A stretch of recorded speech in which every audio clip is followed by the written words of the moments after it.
Tengan buenas noches, amigos. Este es el primer programa de una serie de programas que tendremos durante la campaña electoral, en la cual vamos a hacer reflexiones a fondo, reflexiones profundas sobre la campaña electoral desde la perspectiva de cambio democrático. Nuestro programa le hemos llamado Reflexiones Electorales con CD y vamos a tener como invitados diferentes actores de la vida política, analistas y aquellos que consideramos nos pueden brindar su opinión, su análisis, su reflexión sobre la presente campaña electoral. Queremos hacer de este un programa diferente, un programa más pensado, y por ello tendremos 3 segmentos, los cuales les vamos a presentar. En el primero de ellos, la pregunta que nosotros corremos en nuestras redes sociales previo al programa sobre el tema que abordaremos. En un segundo segmento vamos a dar a conocer algunos sondeos de opinión. Salimos a la calle a preguntarle a la gente lo que opina sobre el tema que hoy analizaremos. Y en el tercer segmento vamos a revelar el resultado de una encuesta que corrimos en los días anteriores con relación a las preferencias electorales de los candidatos en contienda. Y en ese segmento vamos a revelar qué nos dijo la gente a la hora de votar en línea sobre sus preferencias electorales. Así pues, damos el inicio a este nuevo programa que está pensado para ser corrido en todas las redes sociales y en aquellos medios que también lo van a distribuir en los días venideros. Nos veremos siempre los días jueves a las 7 p.m. y estos segmentos serán propiciados por la opinión fundamentalmente de las personas que nos van a ir diciendo de qué tema electoral quieren hablar. Mi invitado, el primer invitado y mi invitado el día de ahora es Roberto Cañas, analista, catedrático y también opinólogo de todos los temas nacionales, políticos y ahora electorales en general, a quien le doy la más cordial bienvenida por acompañarnos. Bienvenido, Roberto, gracias por acompañarnos. Gracias por invitarme, Aldo, qué bueno estar en Reflexiones de Cambio Democrático en un momento tan importante de la vida nacional, donde es clave que todos los que nos estén viendo tengan piezas de información que les ayuden a comprender la realidad. Una realidad compleja, nada es lo que es aparente, nada es coincidencia en política y es bueno que lo conversemos, que lo reflexionemos. Este es un momento especial de la vida política del país. Desde 1994 marca un parteaguas. ¿Por qué, Aldo? Fíjate que en los primeros años después de la firma del acuerdo de paz, el tema era la alternancia. Es decir, ningún sistema democrático está completo si no hay alternancia. Eso se logra con Mauricio Funes y hoy la discusión es otra, ya no es en términos de alternancia, sino que hay una ruptura muy significativa. Quizás ese es el elemento más macro para mí de la reflexión. Hoy hay un tercero en discordia, una posibilidad real de que se rompa aquella circunstancia en la cual entre dos grandes partidos, que eran históricamente los más fuertes, se intercambiaban el poder. 20 años de Arena, 10 del FMLN. Esa historia está a punto de terminar. Es el sistema político de la posguerra. Exactamente, que está agotado. Mira, nosotros le preguntamos a este respecto, ya que estamos corriendo ya prácticamente, iremos a la mitad de la campaña. Estamos a menos de 2 meses. Menos de 2 meses de las elecciones. Le preguntamos a la gente qué opinaba del tipo de campaña que estamos viendo en este momento, la campaña sucia, las campañas de desprestigio que se están viendo principalmente por parte de los partidos coaligados en torno al candidato de Arena, y más adelante vamos a revelar lo que nos dijo la gente con relación a esta pregunta, pero este tema que la gente nos pidió que lo tomáramos, que lo analizáramos, le preguntamos a la gente si quería que lo tocáramos y nos dijo que sí. Entonces vamos a tratar de analizar bastante reflexivamente el tema de la campaña sucia. Roberto, ¿cómo ves tú esta campaña que se está, que se ha tornado tan virulenta, tan poco constructiva, tan descalificadora del adversario, en fin, con poca proposición, pero con mucho intento de ensuciar, de calumniar, etcétera. ¿Cómo analizas tú esto? Mira, en campañas electorales hay que verlo todo en términos de rentabilidad electoral. ¿Qué quiere decir eso? Hay que hacer cosas que ganen votos, que sumen y multipliquen votos, y hay que dejar de hacer aquellas cosas que restan y dividen. Entonces, es mala idea basar la campaña de publicidad en insultos, en descalificaciones, en mentiras también, porque está usándose mucho esas noticias falsas. Entonces, la pregunta es, ¿gana votos la campaña sucia? Mi respuesta es absolutamente no, y te lo voy a poner en una figura, Aldo. Tú estás en una cena, en un restaurante con tu familia, y en la mesa de al lado empieza un pleito, y se dan de trompadas dos cristianos. Tú te vas a poner a tratar de dilucidar quién tiene la razón en ese pleito. Yo pensaría que lo que uno hace es levantarse porque no quiere, rechaza pues el pleito, la pelea. Igualmente sucede en términos electorales. La población está harta de la confrontación, de las peleas entre candidatos, y lo que hace es rechazarlo y prescindir de ese tipo de actividades. Pero tú te recordarás, Roberto, que en el pasado solía ser esta estrategia, por ejemplo, de Arena, solía ser precisamente esta doble vía, ¿no? La campaña de miedo, la campaña de desinformación, la campaña gris, la campaña sucia. Y tú te recordarás que en aquel momento, por ejemplo, recuerdo yo la época de la candidatura de Shafik, ¿verdad? Como el miedo era, ahí vienen los comunistas. Ese es el otro nivel de la campaña. Exacto, a los viejitos los van a hacer jabón, ¿verdad? Que a los niños se los van a comer, que van a expropiar los negocios. Y por el otro lado, la campaña de desprestigio, la campaña sucia del insulto, de verdad, personal, etcétera. ¿Estarán repitiendo el mismo guión tantos años después, pretendiendo que les dé un resultado similar a ese? Pues si lo están haciendo, están fritos, porque eso no funciona. A ver, no han llegado todavía a la campaña del miedo. Vamos a ver cuándo la van a sacar, aunque ya hay como visos de hacerlo por la cuestión religiosa. Es decir, ya hay dinámicas en términos publicitarios en la que la campaña del miedo empieza a funcionar. Pero lo que ha dominado es la campaña sucia, es la campaña del insulto, de la descalificación, de buscar que se ganen votos a partir de hacer señalamientos que a veces hasta son falsos. Pero a ver, hay una cuestión central en esto, de las campañas, y hace referencia a lo de Shafik. Puede ser que en términos relativos en aquel momento haya tenido algún peso. Hoy tiene otra dinámica, que es la del bueno y el malo. ¿Cómo es la lógica del bueno y el malo en términos de campañas electorales?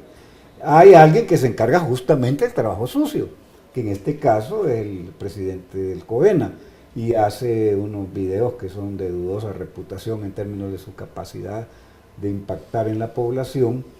Y el bueno, el candidato, que es propositivo, que abraza viejitas, que chinea niños. Que no insulta. Exactamente, entonces es el two-track policy. El carril de el bueno, que es propositivo, que es amable, que va con la esposa, que es sonriente, y el malo, que es el que se encarga de señalar la boca sucia, que el candidato opositor tiene estos y estos problemas, es mentiroso, y empieza a hacer los insultos. ¿Y tú crees entonces, Roberto, que estamos en presencia de una mudanza psicológica de parte de los electores en términos de ya no ser susceptibles como en el pasado, de que esa campaña podía tener alguna permeabilidad en la psique del colectivo y decir sí y tener eso un rédito electoral? ¿Crees ahora que la gente ya no es susceptible de ser convencida por esa vía? ¿O tú crees acaso que el estado de cosas ha llegado a un nivel tan calamitoso que definitivamente la gente ha despertado, tiene otra perspectiva? ¿Será que pasamos del hartazgo, de la desidia a la rabia? ¿Cómo ves tú esto? Bueno, hay varias lecturas acerca del comportamiento, porque es fascinante en términos de ciencias sociales estudiar la conducta del elector, la intención de voto, cómo se expresa. Hay evidentemente un hartazgo, la gente está cansada de ambos partidos, lo sientes en la calle, la gente te lo dice, el ciudadano común, miren, Arena estuvo 20 años en el gobierno y generó dinámicas que nos afectaron, la dolarización, las privatizaciones, que son lo que las personas a nivel de lo más inmediato de sus necesidades sienten. Y 10 años del FMLN en los que había una esperanza, justamente el eslogan de Funes era eso, nace la esperanza, viene el cambio, mataron la esperanza y no hubo cambio.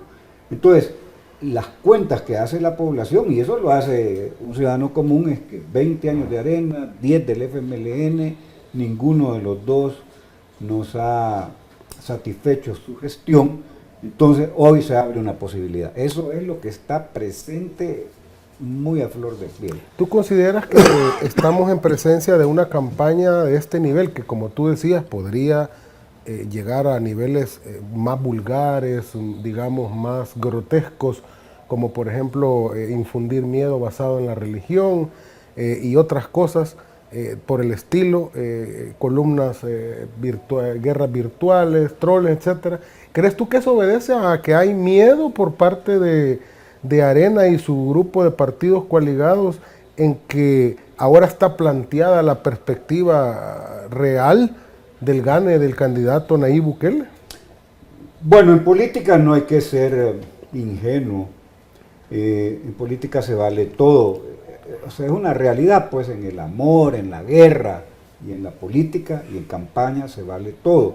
Claro, hay márgenes, hay límites éticos que deberían de poner las fronteras que uno no debe cruzar, pero ciertamente en la medida que están aterrorizados, muertos de miedo de la posibilidad de que no funciona la campaña para Arena, van a hacer uso de todos los recursos, desde la inhabilitación jurídica, que es un fantasma que ahí está presente para Nayib, hasta otras formas en las cuales hay unas legales y otras ilegales. Es decir, esto todavía va a pasar más agua por los puentes para poder llegar a saber hasta dónde pueden llegar estos caballeros. Lo cierto es que como estamos poniéndonos del lado del elector y de ver cómo él procesa la realidad, las personas tienen problemáticas muy inmediatas. Es la trabazón de todos los días, 2 horas muertas, una en la mañana, otra en la tarde, es el tema de la seguridad, es el tema que no hay empleo o que todo está caro. Entonces están oyendo a un sujeto que está despotricando todos los días en contra del otro. Eso no genera votos, pues no gana votos aquel que piensa equivocadamente, aunque claro, si en su miedo, en su pánico, considera que eso puede ayudarle a ganar votos o a quitarle votos al adversario, ni menos que por eso lo hace. Ahora, pero fíjate que es una cosa interesante.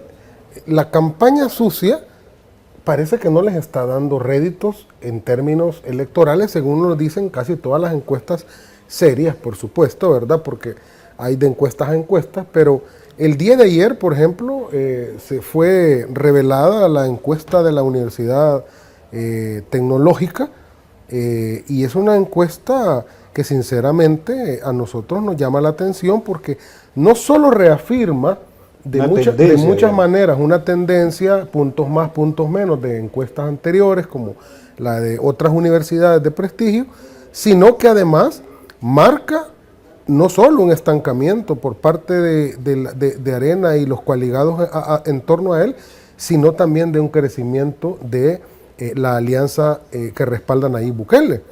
Entonces, cuando uno mira, por ejemplo, el respaldo que reciben los candidatos, según la encuesta de la UTEC, Nayib Bukele aparece con una opinión favorable del 63.7%, frente a una opinión favorable, una opinión desfavorable de Carlos Calleja del 24%. Entonces, uno dice, bueno, y Carlos Calleja aparece con una opinión favorable del 45%, pero Bukele aparece con una opinión favorable del 63%. Pero ya cuando te vas a la pregunta, ¿qué candidato a la presidencia tiene mejor capacidad para resolver los problemas del país?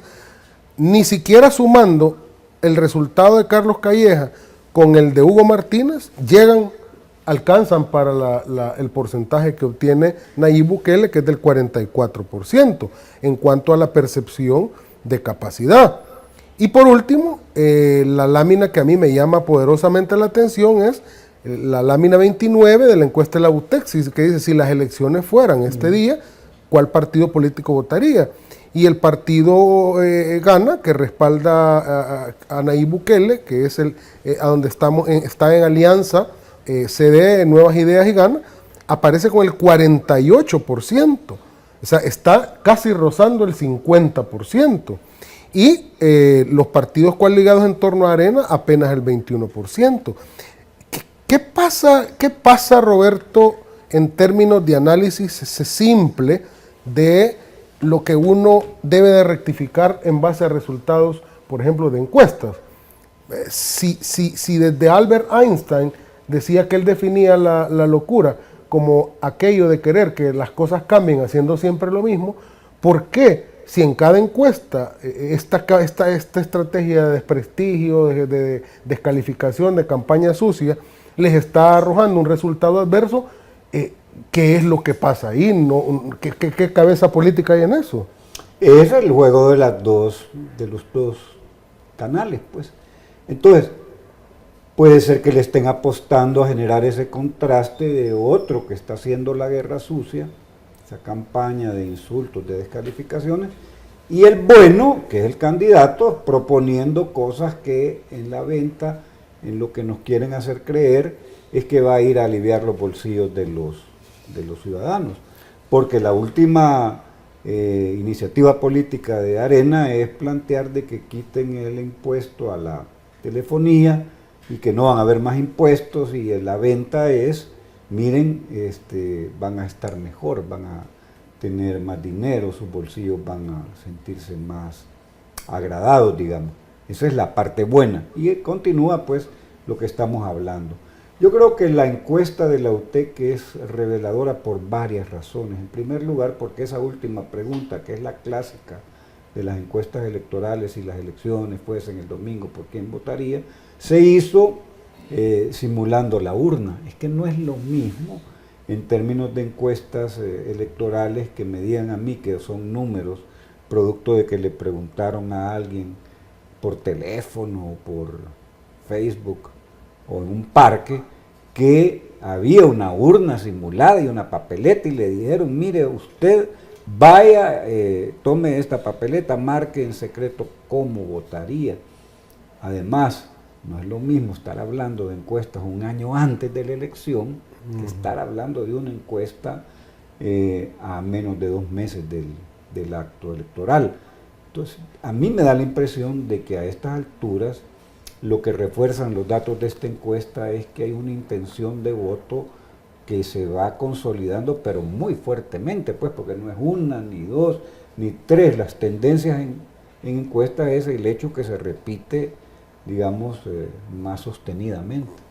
De hecho, en los últimos días conocimos que me imagino que como resultado de estas encuestas, que hay una iniciativa de 2 diputados del partido Arena que han presentado una pieza de correspondencia, entiendo yo, para que se reforme el Código Electoral a fin de que se prohíban desde ya la divulgación de encuestas, cuando la ley te está diciendo que es hasta 15 días antes de la elección.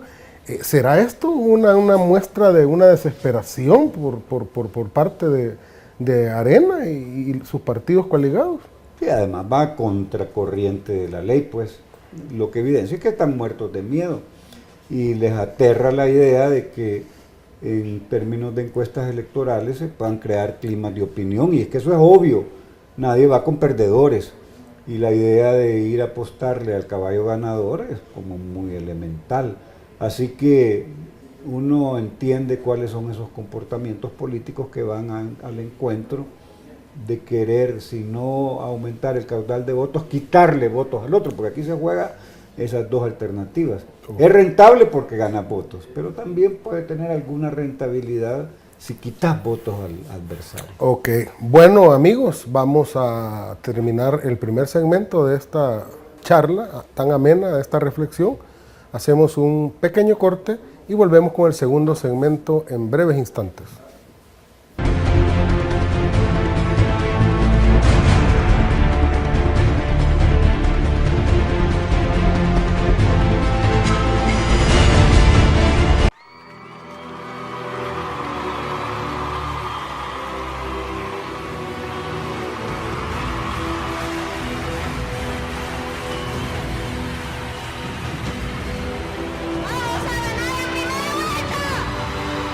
Si queremos reactivar la economía de San Vicente, vamos a empezar reactivando la tierra de San Vicente.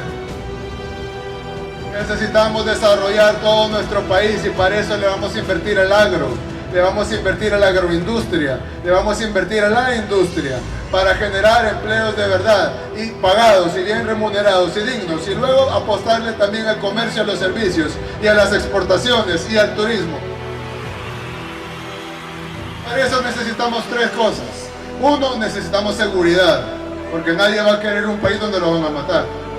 Dos, necesitamos inversión, porque tenemos que tener buenas calles, buena infraestructura, agua potable, saneamiento ambiental, para que valga la pena invertir en turismo. Y tres, necesitamos proyectar una mejor imagen de nuestro país hacia afuera. También vamos a invertir en arte. También vamos a invertir en cultura, también vamos a invertir en deporte, también vamos a invertir en rescatar nuestro patrimonio, nuestra dignidad y nuestra historia. En el departamento de San Vicente, no me van a dejar mentir, ¿cómo están las escuelas? ¿Están bien las escuelas? ¿Tienen computadoras? ¿Tienen internet? Necesitamos una reforma educativa que dignifique el magisterio, que dignifique a nuestros maestros, con que tengamos escuelas dignas, no solo con computadoras e internet, sino preparando a nuestros niños y a nuestros jóvenes para las carreras del futuro, para que puedan conseguir sus sueños. Aquí en el departamento de San Vicente, ¿cuántos cantones, cuántos caseríos, cuántas comunidades no tienen ni siquiera agua potable? ¿Creen ustedes que lo podemos cambiar? ¿Lo vamos a cambiar? Claro que lo vamos a cambiar. Con la ayuda de Dios, el 3 de febrero vamos a arrasar con el pasado, vamos a arrasar con ANI al frente, vamos a arrasar las elecciones y vamos a ganar en primera vuelta.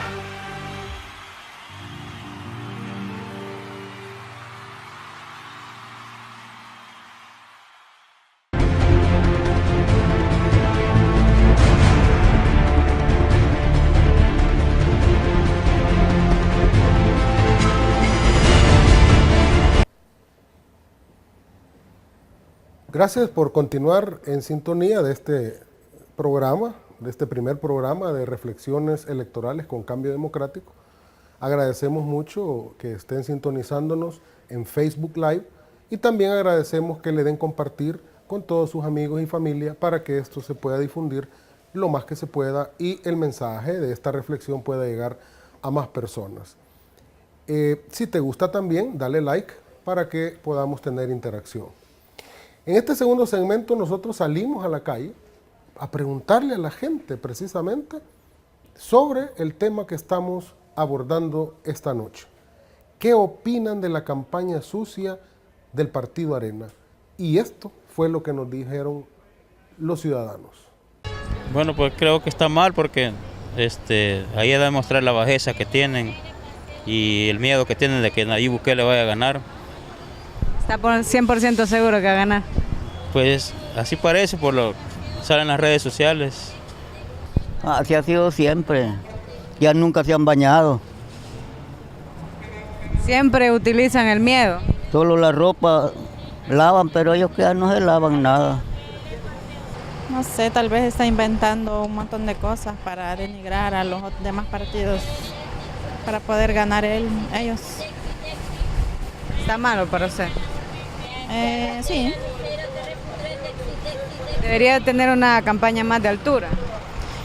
Más de altura o más creíble.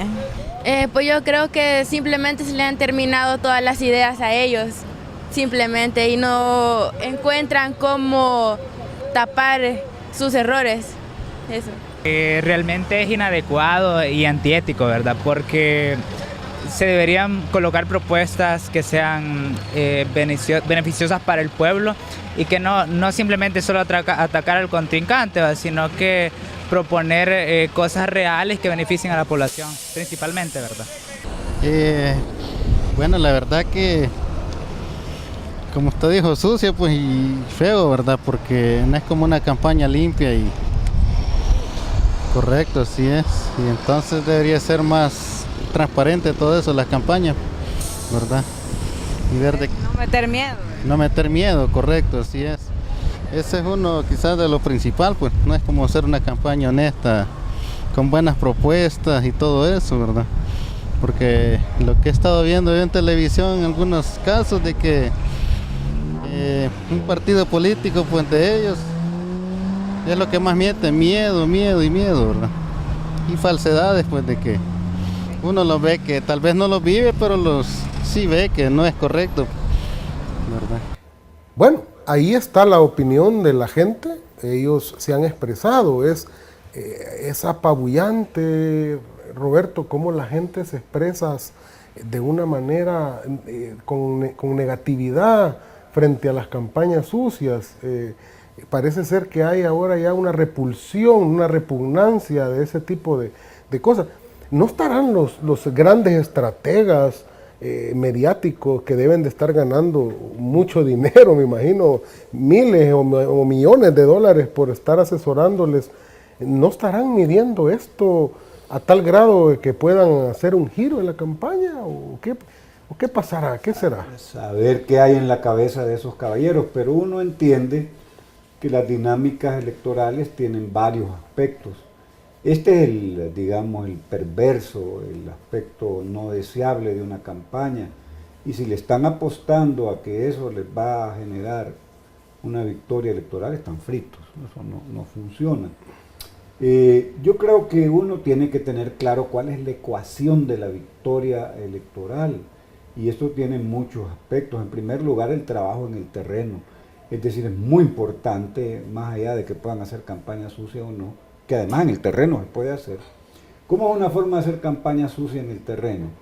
Tirar hojas anónimas, buscando la idea de sembrar una duda alrededor de la emoción más primitiva del ser humano, que es el miedo. Es decir, trabajarlo da lugar a que aterrorizadas las personas pues piensen que no es competente, no es bueno hacer una intención de voto hacia una persona que da miedo, justamente. Entonces la campaña también se traslada al terreno, pues en casa por casa se puede buscar. Se habla incluso de un sujeto que parece que no es sacerdote o sí es sacerdote, pero que se ha dado a la tarea de estar predicando o haciendo sermones, hasta lo que hemos llegado, pues. Sí. Y esto va a dar para más que aquel que diga que a estas alturas, cuando faltan un poco menos de 2 meses para la elección, no van a haber más sorpresas, está fuera de la realidad. Esto tiene como varios momentos, Aldo. En primer lugar, la campaña tiene un timing, un manejo de los tiempos. Vamos a ver qué pasa de aquí al 21 de diciembre. ¿Por qué digo esto?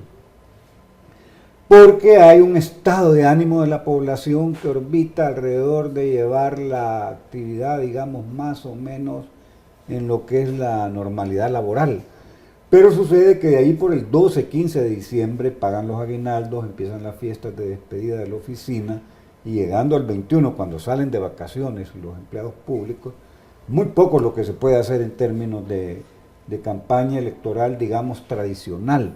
No quiere decir que no se busquen las formas de seguir encontrando maneras de ganar votos, porque al final de cuentas quien haga campaña electoral y no entienda que lo único que tiene sentido, todo es importante, pero en campaña electoral lo único importante es ganar la elección. Ahora Roberto, haciendo un análisis, digamos, más o menos justo, vamos a ponerlo así, ¿será que la gota que derramó ese vaso, que todavía no había rebalsado y que vimos este resultado tan estrepitoso el 4 de marzo, tendrá relación con que por primera vez se conoció no solo que había un expresidente de Arena que confesó públicamente que había repartido dinero proveniente de donaciones para damnificados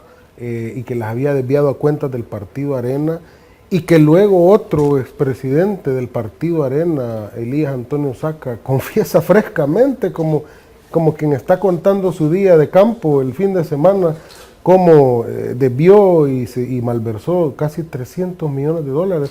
Y luego se supo además la investigación abierta y en curso contra el expresidente Funes, que se ha autoexiliado en Nicaragua por cantidades similares de millones de dólares, ahora ya del FMLN.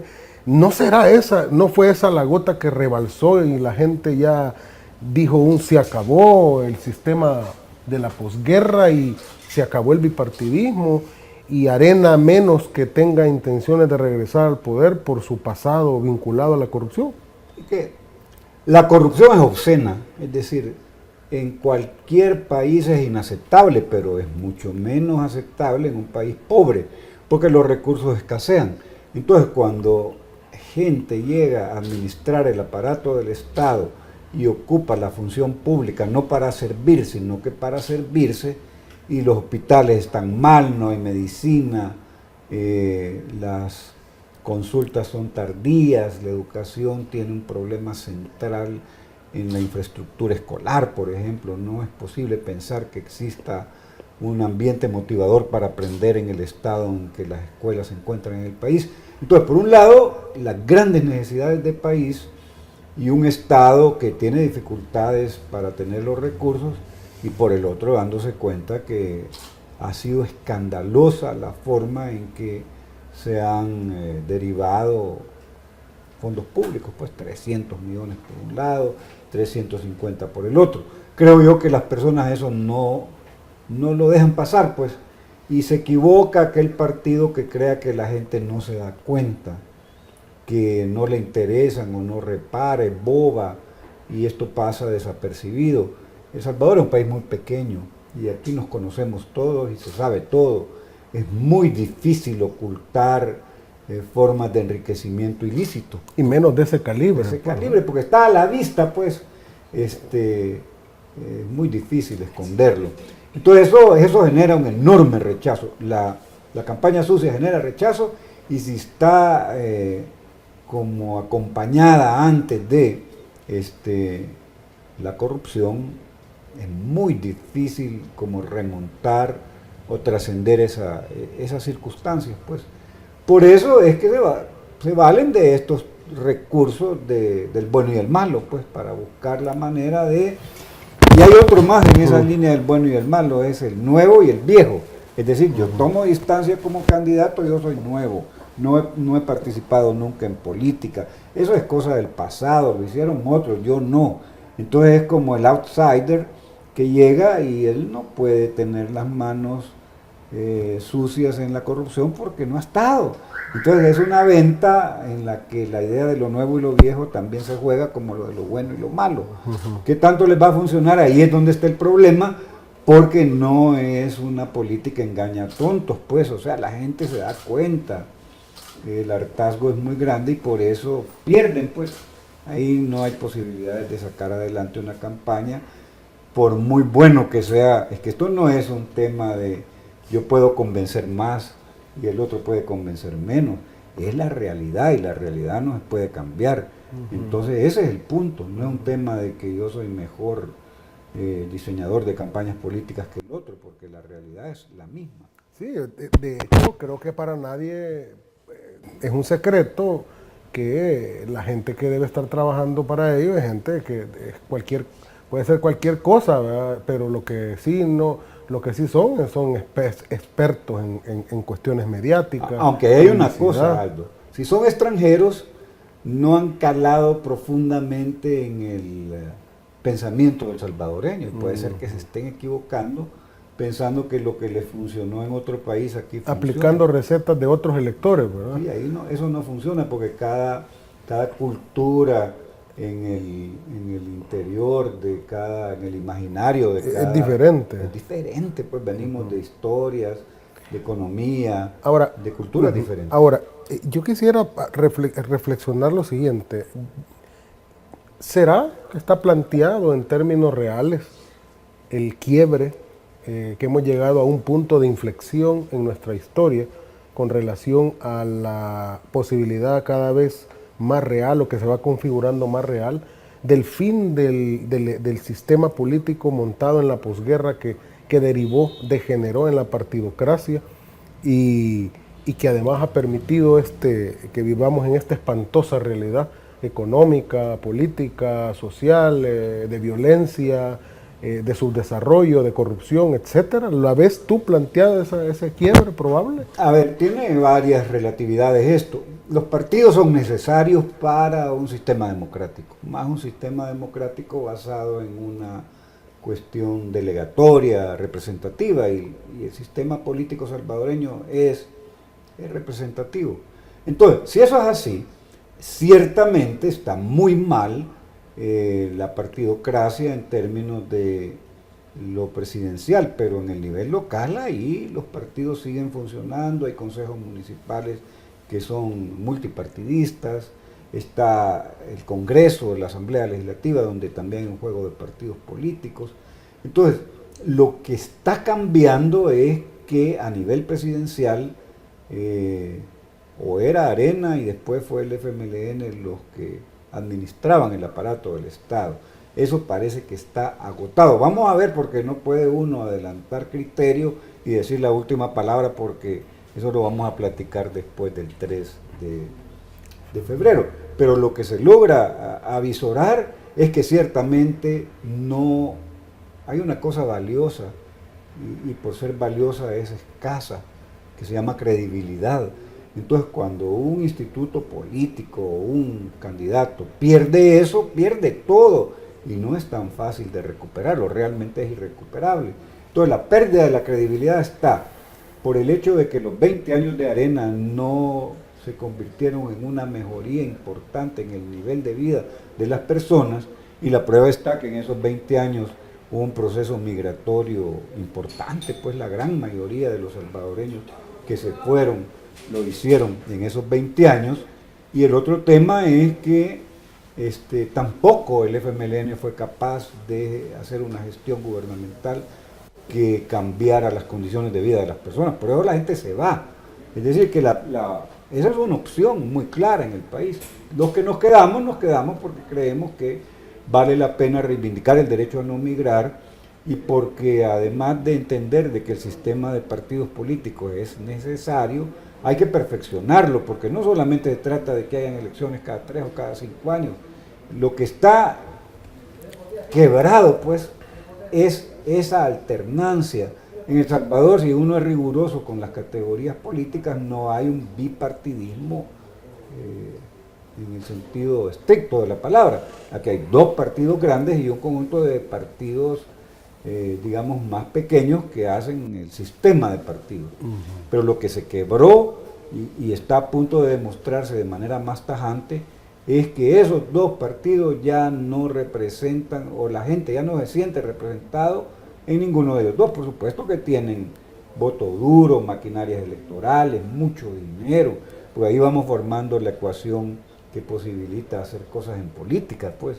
Puede ser que estén muy desgastados, pero tienen maquinaria electoral. ¿Será válido entonces que es la afirmación de que hay una crisis de representatividad de los partidos más Arena y FMLN? Yo diría que crisis de representatividad y de credibilidad. Ambas. La gente ya no se mira en esos partidos como... Pues sí, porque el partido se ve como un mecanismo para buscar la manera de mejorar las condiciones de vida de las personas. La política debe servir para eso. Entonces, cuando no han garantizado en la administración del aparato del Estado ni la seguridad, ni el empleo, ni la mejoría del medio ambiente, ni la preservación de la cultura, entonces la gente se pregunta, bueno, ¿y estos qué piensan? Que pidiendo una quinta oportunidad o una tercera oportunidad. Entonces, todo lo que no hicieron 20 años antes, hoy sí lo van a hacer. O que lo que no hicieron 10 años, hoy sí en la tercera lo van a hacer. Eso ni un niño de 4 años o 5 años se lo cree, pues. O sea, ahí es donde yo pienso de que hay una pérdida de perspectiva y una subestimación a la lógica con la que las personas están haciendo una lectura de la realidad. De la realidad. Ok. Bueno, vamos a hacer nuestro segundo corte para regresar en breves momentos con el tercero y último segmento. No se muevan, sigan con nosotros. Esto es Reflexiones Electorales con Cambio Democrático.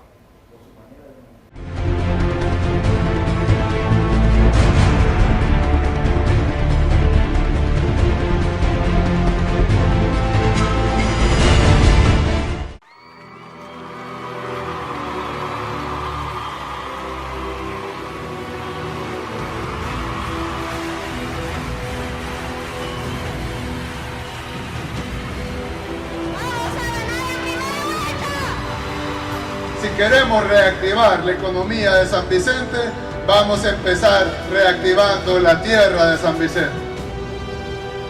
Necesitamos desarrollar todo nuestro país y para eso le vamos a invertir al agro, le vamos a invertir a la agroindustria, le vamos a invertir a la industria para generar empleos de verdad y pagados y bien remunerados y dignos, y luego apostarle también al comercio, a los servicios y a las exportaciones y al turismo.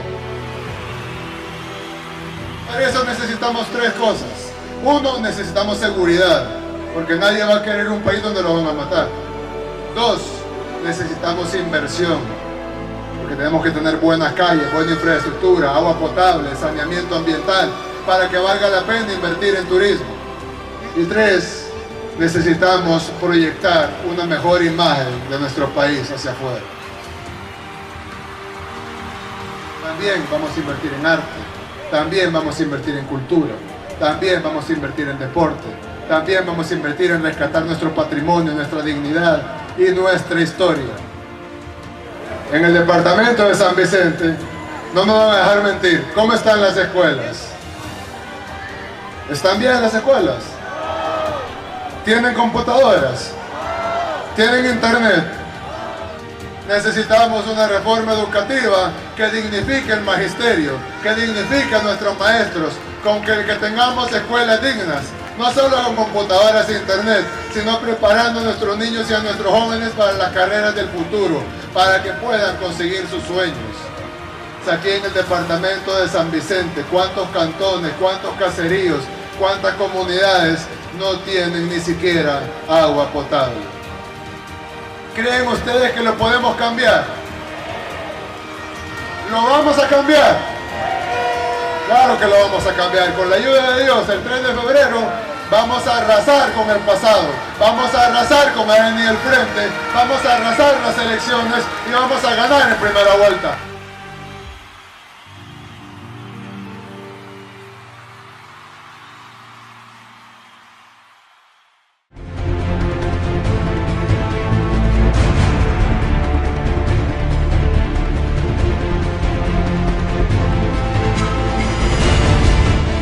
Gracias amigos por seguir en sintonía de este programa Reflexiones Electorales con CD.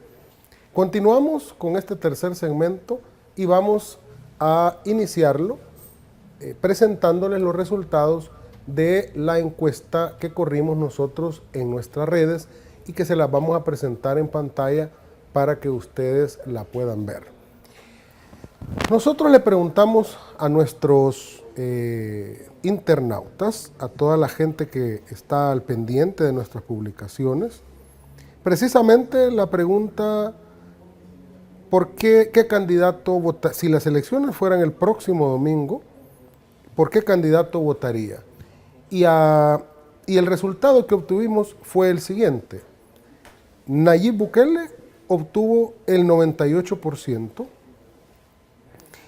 y Carlos Calleja obtuvo el 2% de la intención de voto. Eso fue lo que nosotros captamos de lo que la gente votó durante varios días en nuestras redes y ahí están los resultados obtenidos. Es apabullador la cantidad de apoyo que recibe el candidato Nayib Bukele frente a Carlos Calleja. Roberto, analizando esta cuestión más en términos intelectuales, en términos electorales y hasta psicológicos, ¿será que encarna Nayib Bukele y su movimiento, hoy ya partido Nuevas Ideas, encarna ese instrumento que la gente ve como el instrumento de la recomposición de toda esta descomposición política en la que nos encontramos en términos de gobernabilidad, en términos de decisiones que no han beneficiado a las mayorías, en términos de distribución inequitativa de la riqueza, en términos de un sistema poco democrático o con tintes muy plutocráticos para aquellos que se han creído dueños del poder por tener poder económico? ¿Será que este instrumento, Nayib Bukele y Nuevas Ideas, encarnará esa visión del electorado? Bueno, son dinámicas en construcción primero. Y en segundo lugar, la esperanza es, desde los albores de la humanidad, un elemento central en la vida del ser humano. Entonces el derecho a tener esperanza de que hoy sí es posible cambiar la realidad del país y que se abre una ventana de oportunidad para que las cosas cambien, eso es positivo para el país, positivo para la democracia, pero hay que hacer que las cosas sucedan. Es decir, no es simplemente de declararlo, sino que es de construirlo. Es decir, ahí está abierta, digamos, la posibilidad de construir un instrumento de lucha política que como primera estación tiene llegar a la presidencia de la República.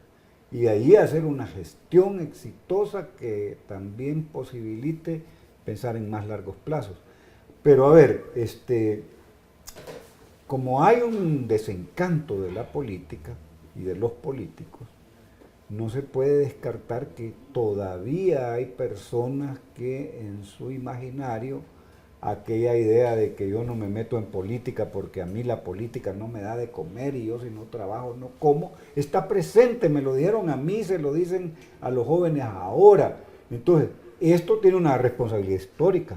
Es que esto no es así nomás de que pues es una elección más, porque lo que está en juego es ver si es posible plantearle a la población la oportunidad de iniciar verdaderamente una nueva época en el país, en la que uno entiende que en 5 años es imposible resolver todos los problemas del país, pero sí se pueden sentar las bases para enfrentar aquellas cosas que afligen a los salvadoreños. El problema de la delincuencia son 9 muertos diarios promedio.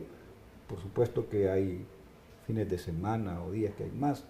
Hay un problema de empleo real, que no se puede aquí venir a vender la idea de que un sujeto va a ser una fábrica de empleo 2 y que aquí se van a crear 300.000 empleos en 5 años y 160.000 en un año y no sé cuántos diarios.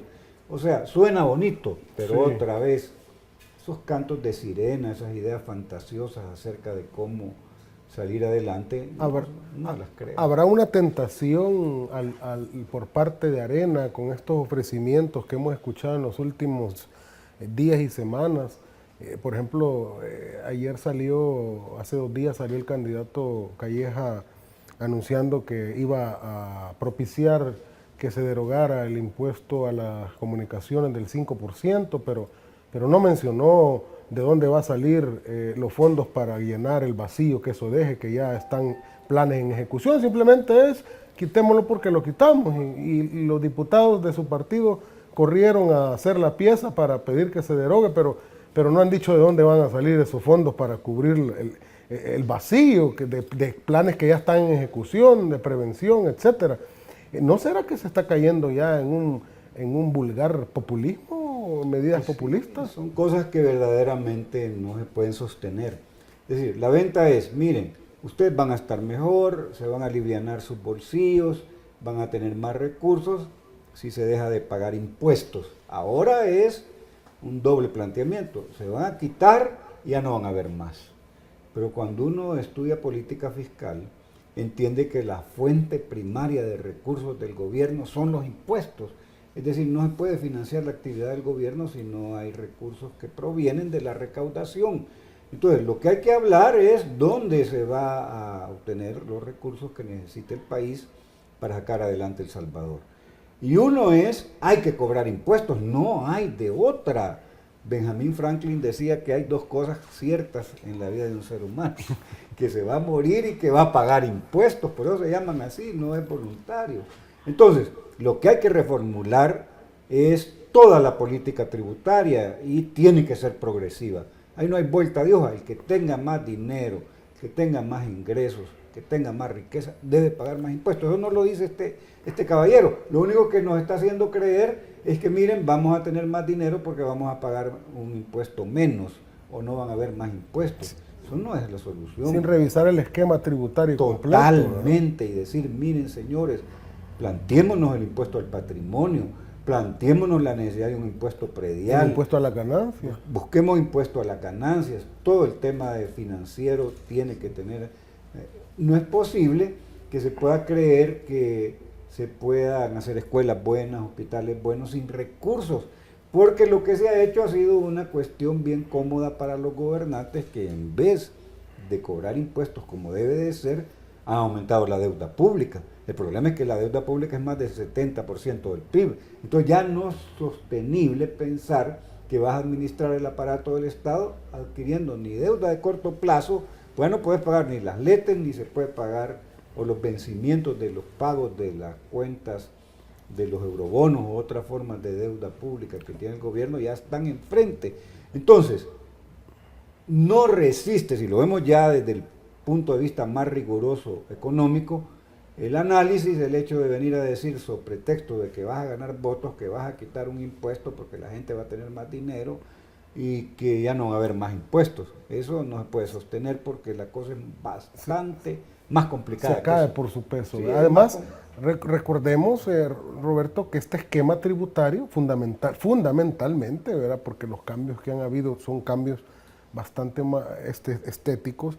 El esquema tributario fundamentalmente fue parido por Arena, por los estrategas de Arena y diseñado para beneficiar precisamente a los grandes capitales que precisamente son los que se convierten en financistas en torno al partido Arena y en términos de financiamiento de campañas. Entonces uno dice, bueno, si tenemos un esquema fundamentalmente regresivo y no progresivo, como debería ser en términos de que el que gana más pague más y el que termina pagando más impuestos porcentualmente es el que menos ingresos, ¿qué garantiza cómo Arena, por qué Arena no promete, por ejemplo, una reforma tributaria integral a donde se legisle el impuesto a las ganancias, el impuesto predial, por ejemplo, que se aumenten los impuestos a los bienes suntuarios, el IVA, el propio IVA, etcétera? ¿Por qué no se habla de eso? Porque fíjate qué cosa más maravillosa. Los grandes dueños, los grandes oligarcas de este país, que tienen y que por cierto tienen la mayoría de su capital, lo tienen regionalizado, porque llama la atención que se hacen llamar nacionalistas, ¿verdad? Pero la mayoría de su capital lo tienen regionalizado. El capital no tiene regionalizado, pero hay más ganancias, ahí van. Pero fíjate algo, ellos no son empleados, por tanto no pagan renta porque no están en ninguna planilla. A los empleados les toca, y eso no se pueden escapar porque ahí están en la planilla, ¿verdad? Y les toca pagar renta. Pero tampoco, en realidad, están dirigiendo negocios, sino que lo que tienen es conglomerados y la titularización de esos conglomerados es en la que ellos participan. Lo que reciben son nada más cierto tipo de ganancias. Y como no hay un impuesto a la ganancia, entonces en el fondo no terminan pagando impuestos. Pues. Una clase empresarial muy mal acostumbrada a no pagar impuestos, porque sobre pretexto de favorecer el desarrollo del mercado común centroamericano hubo una suerte de hacer que las personas que se dedicaban a invertir no pagaran impuestos. Aquí incluso hoy se está hablando de creación de zonas especiales o zonas, como les quieran llamar, el tema es que lo único que ofrecen es que las empresas que inviertan van a pagar menos o no van a pagar impuestos. Entonces, hay que meterse en la cabeza que hay que hacer un pacto fiscal. Por supuesto que como que si no es buen momento para plantearlo, aunque el momento debe ser siempre, debe haber un acuerdo de país para discutir cómo va a ser la política de ingresos del presupuesto nacional, cómo va a ser la política del gasto. O sea, más deuda ya no se puede. Entonces, el tema es la fiscalidad, entonces. Totalmente, es un tema central de país en el cual no se resuelve diciendo que voy a quitar el impuesto a la telefonía. Y además que es ridículo porque el candidato a la presidencia no puede prometer cosas que no están en las funciones del presidente.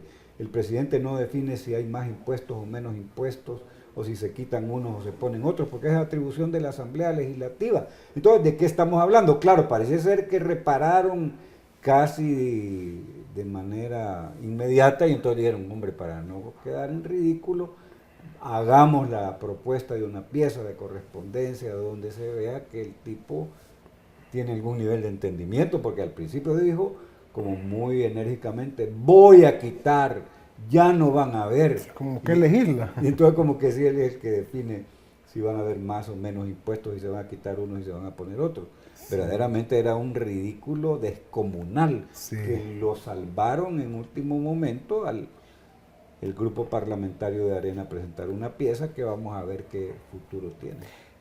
Mira, es interesante cómo tú dices el tema de la credibilidad es importante, no solo en términos del pasado y lo que se hizo en el pasado, sino en términos también de lo que se plantea a futuro. ¿Crees tú que en el tema de combate a la corrupción, el espacio que el más probable, casi inminente ganador de las elecciones, el candidato de la alianza, Nayib Bukele, ¿cómo ves tú el espacio de acción para el combate frente a la corrupción? Él ha planteado, entre otras cosas, el establecimiento de una CCS que colabore y coadyuve, no que sustituya, en la investigación del crimen contra crímenes de corrupción, parecido a lo que se ha hecho en Guatemala, con muy buenos resultados, y que estamos viendo lo que está sucediendo. Aquí tiemblan mucha gente, porque el combate a la corrupción integral implica que sí, los corruptos deben de ser procesados y deben de ser llevados a prisión, pero al otro lado de la línea, Roberto, hay siempre un corruptor, y esos corruptores casi siempre se encuentran en sectores empresariales, círculos de poder económico. ¿Cómo ves tú ese espacio que va a tener Nayib tendría Nayib para el combate a la corrupción? Bueno, el combate a la corrupción tiene varios planos. Uno es el preventivo, y el gobierno que asuma en junio del año próximo debe asegurar transparencia. El elemento primario de evitar la corrupción es transparentar todo, que esté en vitrina, que esté a la vista cómo se administran los fondos públicos. En segundo, la rendición de cuentas. Es fundamental que entiendan los gobernantes que deben cada año poder explicarle a la gente cómo administraron los fondos públicos. Debe haber un compromiso de una declaración de patrimonio por parte de todos los funcionarios públicos anual. Es que según la ley es al comienzo y al final. Pues yo pensaría que daría como más confianza en términos de corrupción y su combate una presentación de una declaración de patrimonio anual. Pero vamos al combate ya en sí, esto es lo preventivo. Ya en el combate punitivo, digamos, el fin de la impunidad es fundamental. El elemento reforzador de la corrupción es que no hay castigo. Entonces, hoy, digamos, hay un inicio importante de que no se queden impunes los actos de corrupción. Hay un expresidente preso, no es exactamente completo todo porque no hay posibilidades de que esto tenga sentido, y ahí me despiertan cuando alguien me diga que se recuperó el dinero que está desviado. Es que en el fondo es eso. Sí, maravilloso que la justicia haya cumplido su rol y esté en la cárcel. Muy bien, hasta ahí estamos bien. Pero, ¿y la recuperación del dinero desviado? Eso es fundamental, porque no se vale que se diga tranquilamente, no, es que ya no se puede, son sobresueldos, son bienes fungibles, ya no se puede recuperar, eso es inaceptable. Entonces está el campo de la parte ya, digamos, de combate a la corrupción, además de la prevención, y hay un compromiso de no repetición. Eso debe estar presente porque si no nos salimos de nada. Es decir, debe existir verdaderamente la intención de las personas de que no se repitan estos actos de corrupción.